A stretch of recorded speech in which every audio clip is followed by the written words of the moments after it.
Dans cette vidéo, tu vas pas seulement apprendre à créer un plan de trading de manière vague, mais je vais te montrer comment créer un plan de trading tellement solide qu'il deviendra strictement impossible pour toi de ne pas devenir rentable.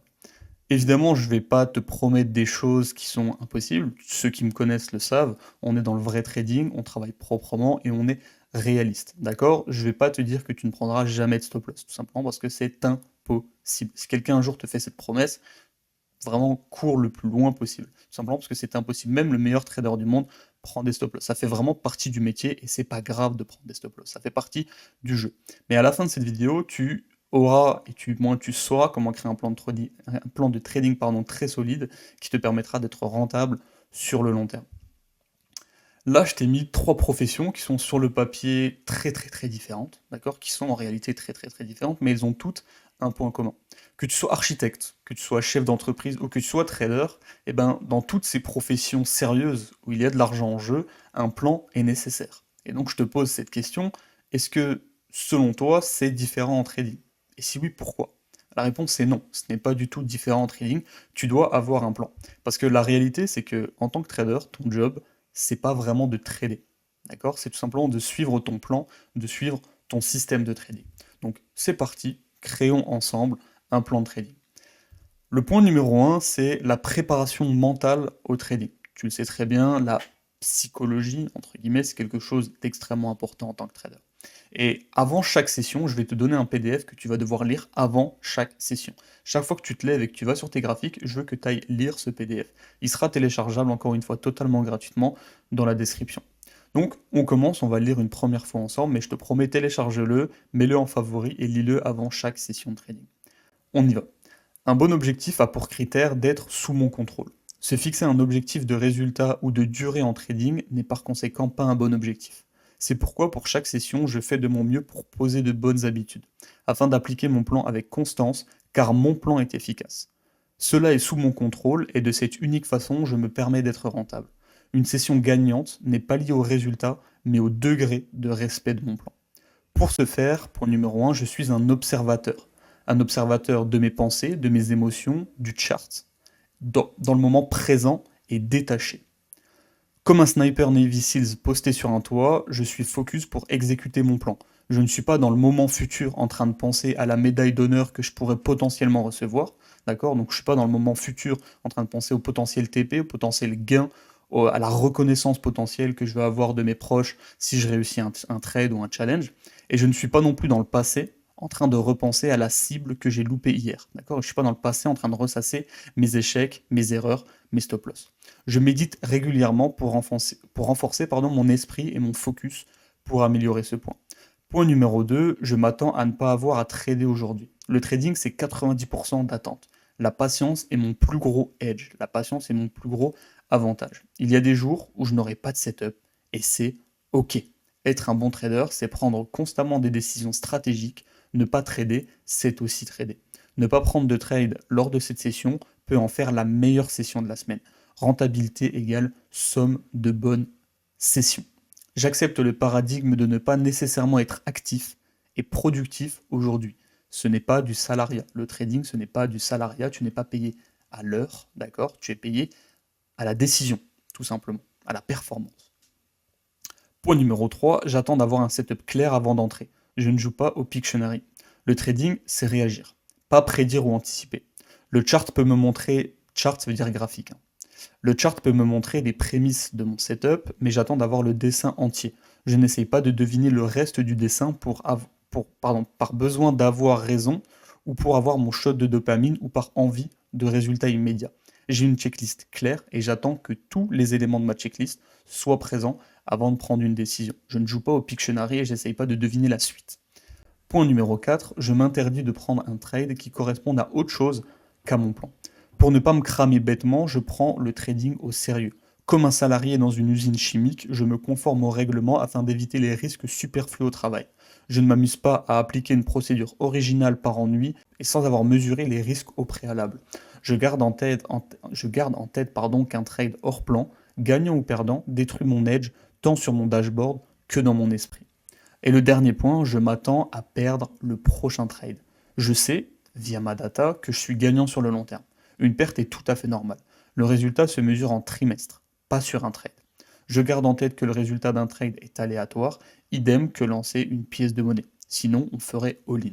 C'est exactement ce que je t'ai dit en introduction de cette vidéo. Dans cette vidéo, je vais t'apprendre à créer un plan solide, comme je t'ai dit, tellement solide qu'il sera pour toi impossible de ne pas être rentable en trading, mais je parle sur le long terme. Sur le court terme, évidemment que tu vas prendre des stop-loss, ça fait partie du jeu. Et donc, comme chaque trade est un événement unique, est un événement aléatoire, bah, tu dois garder en tête et t'attendre à potentiellement perdre ton prochain trade. D'accord? Il faut que ce soit quelque chose de plausible et même de probable, même d'extrêmement probable dans ta tête. Et il faut que tu sois 100% OK et à l'aise avec ça. D'accord? Donc voilà, pour avoir droit à la rentabilité sur le long terme, j'ai le devoir d'appliquer constamment chacune de ces idées. Donc, comme je viens de te le dire, ce PDF, fais-moi ce plaisir, télécharge-le dans la description. D'accord? Télécharge-le et lis-le avant chaque session, c'est super important. Maintenant, rentrons dans un autre aspect de la confection d'un plan de trading. Là, on va parler un petit peu de ta stratégie. Donc le point numéro 1, pardon, au niveau de ta stratégie, c'est que tu ne dois pas prendre des trades de manière aléatoire. Tout simplement parce que des trades aléatoires mènent à des résultats aléatoires. Et toi, ce que tu veux, c'est des résultats prédictibles et des résultats qui sont tout sauf aléatoires. Mais la plupart des traders, ils se comportent comme ça. C'est-à-dire qu'ils ont plein de connaissances parce que bah voilà, ils pensent que regarder des vidéos YouTube, suivre des formations, suivre des cours X, Y, Z, ça suffit pour être un trader. Un trader, c'est quelqu'un qui connaît l'analyse technique, c'est quelqu'un qui connaît un petit peu d'analyse fondamentale. Et ça devrait suffire, on va sur les graphiques, la fleur au fusil, on applique nos connaissances pêle-mêle, hein, un petit peu, puis une fois on va prendre un trade qui ressemble à ça, le lendemain on va prendre un trade qui ressemble à ça, et là on va utiliser 3 confirmations, et le lendemain 5, et puis après 2, puis après 10, d'accord? Et on pense qu'on va avoir des résultats concrets et constants sur le long terme en tradant comme ça. Évidemment, la réponse c'est non, tu dois ne jamais prendre des trades qui sont différents, tu dois toujours appliquer la même trame, et tout simplement, c'est uniquement comme ça que tu auras des résultats constants et concrets en trading.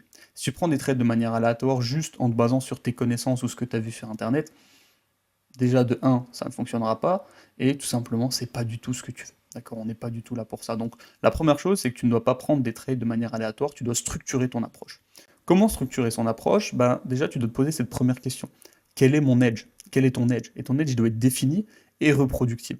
Un edge, très rapidement, qu'est-ce que c'est? Il y a une définition qui est très simple et très rapide. Un edge en trading, c'est ton avantage sur le marché. D'accord? C'est ce qui te permet à long terme, encore une fois à long terme, pas sur le court terme, mais à long terme, d'avoir plus de trades gagnants que perdants ou de gagner plus que tu ne perds. C'est une méthode définie, testée et répétable qui te donne une probabilité positive de réussite. Et donc, encore une fois, comment on crée cet edge? D'accord? Une fois que je vous ai dit ça, d'accord, merci Kylian, je dois avoir un edge, mais comment je le crée? Bah, tout simplement, tu vas le créer en te posant cette question. Quels sont les critères que tu dois avoir pour entrer dans un trade? Pose-toi cette question. Et je suis sûr que là, la plupart, vous ne savez pas réellement répondre à cette question. D'accord? C'est que vous êtes un petit peu perdu dans votre trading. Ça doit être une question à laquelle vous devez vraiment, en un claquement de doigts, savoir répondre. Vous devez savoir de manière claire, pouvoir établir une checklist claire des choses, des critères, des confirmations que vous voulez avoir, qui sont d'accord des prérequis sine qua non, des conditions sine qua non, que vous devez voir, que vous devez attendre avant de rentrer en position. Et donc vraiment, après cette vidéo, n'hésitez pas à vraiment vous mettre des critères clairs que vous devez absolument attendre avant de rentrer dans un trade. D'accord? Et ça va faire partie intégrante de votre plan.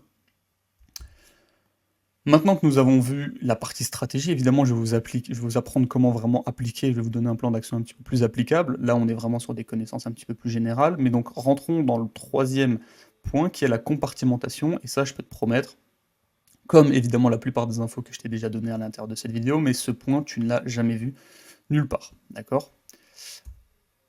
Ton plan de trading, c'est comme un train. C'est-à-dire qu'un train, c'est un train. D'accord? C'est un seul train. Mais ce train, il est divisé. Il y a plusieurs wagons dans un train. Un seul train, c'est un seul ensemble, mais il est compartimenté en plusieurs compartiments ou en plusieurs wagons. D'accord? Et ton plan de trading, ça doit être exactement la même chose. Ton analyse, encore une fois, on part du gros et on affine, on affine, on affine, on affine, on affine, on affine, on affine. Et à la fin, on a vraiment le nectar, on a la crème de la crème. Et c'est ça ton setup, c'est ça ton edge, d'accord? Mais au début, on a tout le graphique. On a tout le graphique brut avec toutes les informations, tout le bruit, toutes les conneries, toutes les choses que tu veux, toutes les choses que tu veux pas. Bref, c'est gros, il y a beaucoup de bruit. Faut faire un tri, faut faire du filtre. Donc on commence au niveau de nos HTF. Et là, déjà, on dégrossit énormément. On se dit, est-ce que je suis dans un bon contexte au niveau de mes grandes unités de temps? Si oui, je peux continuer l'analyse et aller à la suite. Mais si non, bah, tout simplement, je ne suis pas dans un bon contexte. Est-ce que je veux trader quand le contexte est mauvais? Non. Donc là, déjà, directement, on s'arrête là. D'accord? Et c'est pour ça qu'on compartimente notre analyse. C'est pour tout simplement être dans un bon contexte. Ok, je suis dans un bon contexte. Maintenant, je passe à l'étape suivante. Est-ce que le point numéro 2 est bon? Oui. Ok, est-ce que le point numéro 3 est bon? Oui, etc., etc. Et encore une fois, on dégrossit, on dégrossit, on dégrossit, on dégrossit, on dégrossit, et à la fin, bam, on arrive là, et c'est là qu'on veut aller, tout simplement parce que c'est là notre edge, c'est là notre avantage. Donc, on commence par nos grosses unités de temps. Est-ce que je suis dans un bon contexte? Est-ce que la tendance est bonne? Est-ce que tout est bon? Nanani, nanana, en fonction de ton plan de trading. Et si c'est bon, si la première étape elle est validée, là, tu passes à ta seconde étape. Mais si elle n'est pas validée, tu ne passes même pas à ta seconde étape. Je ne veux rien savoir. Tu n'as pas envie de savoir si tu as un setup, si le contexte n'est pas bon. Ça n'a aucun sens. Parce que même si tu as un setup et que le contexte est mauvais, tu n'es pas dans ton edge. Tu veux pas ça. D'accord? Donc, voilà, tout simplement. Donc, étape numéro 1, HTF, grande unité de temps. Est-ce que le contexte est bon? Le contexte est bon? Oui, je passe à l'étape suivante. LTF, est-ce qu'il y a mon setup? Est-ce qu'il y a mes confirmations? Est-ce qu'il y a les critères que je veux voir? Ok, on retourne au point numéro 2, stratégie. Le troisième point, quels sont les critères que tu dois avoir pour entrer dans un trade? Et là, est-ce qu'il y a les critères que je me suis déterminé? Je vais sur ma checklist et je vais vraiment sur ma checklist. Je veux vraiment que tu ailles sur ta checklist physiquement et que tu regardes. Ok, est-ce que j'ai ça? Oui. Est-ce que j'ai ça? Oui. Est-ce que j'ai ça? Oui. Est-ce que j'ai ça? Oui. Est-ce que j'ai ça? Oui. Ok, je rentre dans mon trade. Ok, ou un autre cas, est-ce que j'ai ça? Oui. Est-ce que j'ai ça? Oui. Est-ce que j'ai ça? Oui. Est-ce que j'ai ça? Ah non.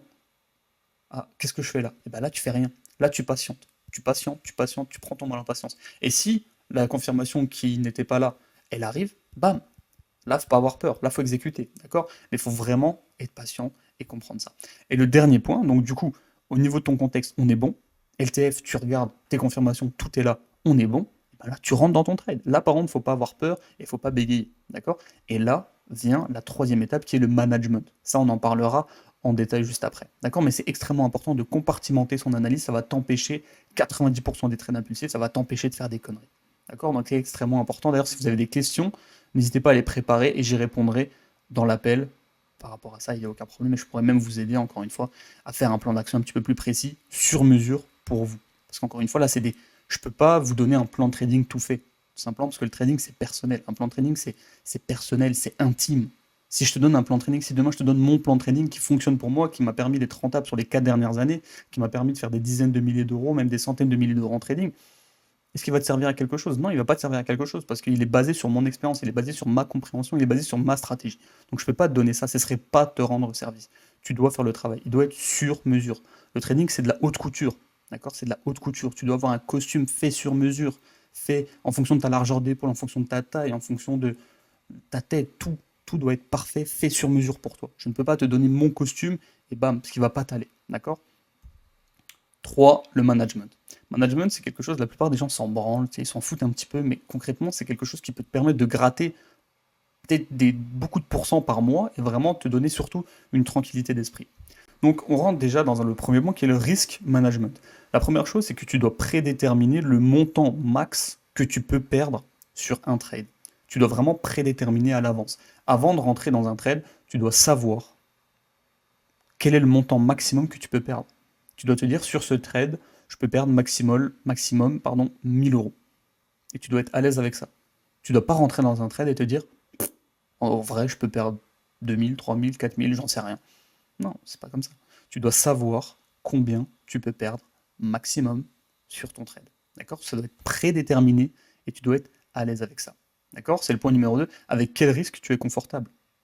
Est-ce que perdre 1000 euros par trade, c'est beaucoup pour toi? Est-ce que tu es tranquille avec ça? D'accord? Tu dois te poser cette question. Et si 1000 euros par trade, c'est trop pour toi, bah, passe à 500.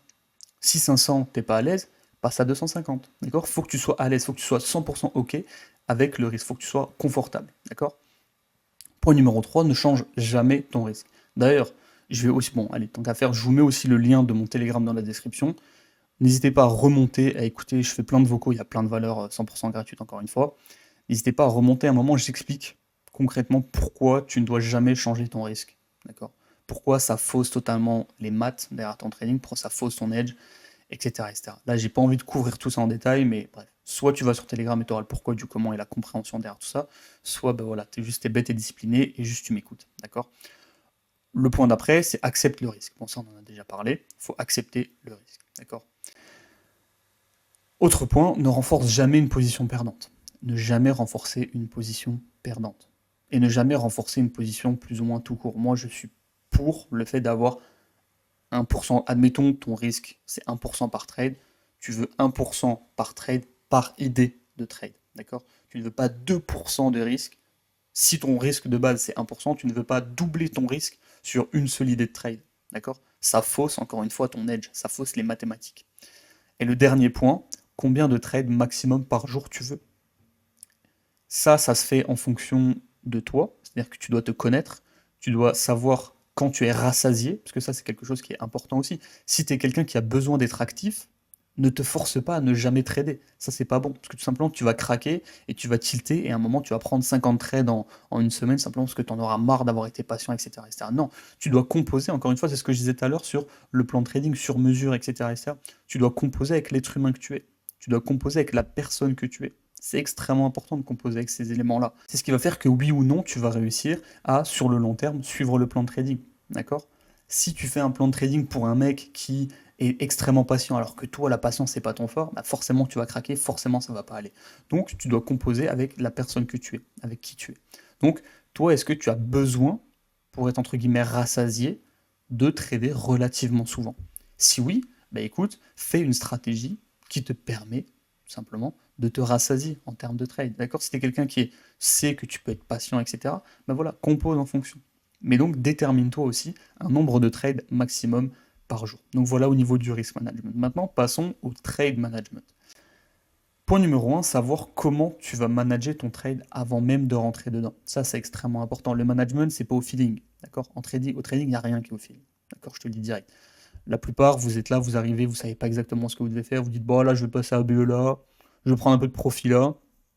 Et puis, bah, mon TP, il était là, mais ça se passe bien, je vais le monter un petit peu. On va aller chercher ce high là où il y a des liquidités là où il y a un FVG ou je sais pas quoi là où.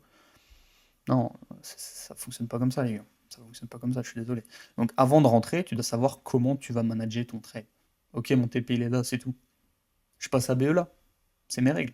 Je passe à BE à 50%. 50% de mon trade. Moi, je vais chercher un RR de 3 à mon RR de 1,5. Je passe à BE, c'est tout. Qu'il vente, qu'il pleuve, qu'il neige, que je sois content, pas content. Ça m'intéresse pas. Ça m'intéresse pas. Que j'ai envie de le faire, que j'ai pas envie de le faire, je le fais quand même. C'est ça, tu dois savoir avant. D'accord? Ça doit être prédéterminé, encore une fois. Point numéro 2, où est ton TP? Où est ton TP? C'est tout. Est-ce qu'il est là? Ok, bah tu le mets là, c'est tout. T'arrêtes. On se pose pas plus de questions. Où est ton TP? Tu dois le savoir. Ça doit être tout le temps la même chose. Tu le mets. D'accord? Est-ce que tu vas passer à BE? Et quand?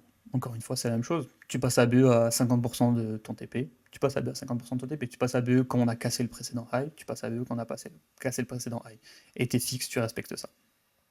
Est-ce que tu vas prendre des profits en route? Tu dois te poser aussi cette question. Est-ce que ça fait partie de ton edge? Est-ce que tu as envie de le faire? Et si oui, bah tu le fais et t'es strict par rapport à ça. D'accord? Donc voilà pour le trade management.